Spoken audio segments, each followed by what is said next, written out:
Assalamualaikum sahabat semua, sahabat caster. Hari pagi ni kita orang akan buat prima untuk mancing peacock base. Kita orang nak try guna dengan spin fly yang saya buat sendiri.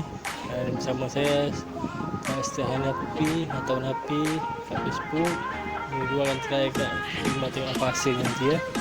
Karena sekarang tak berbaik dengan jaga minyak ni, try lah apa yang buat.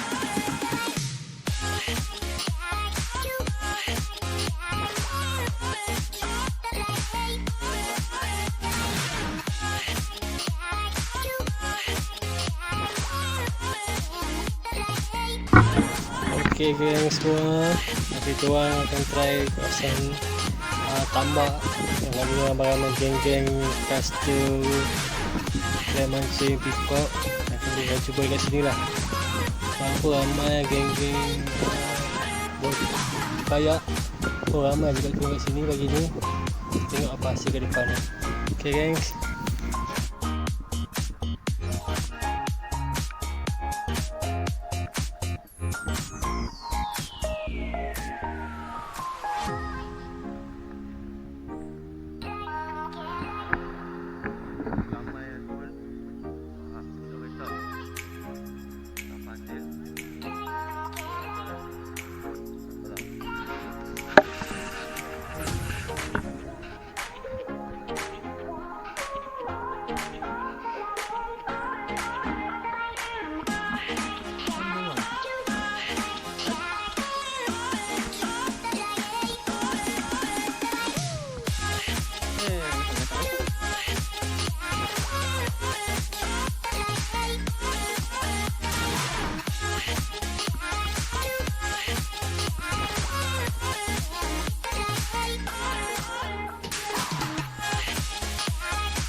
Okay geng, baru nak seko.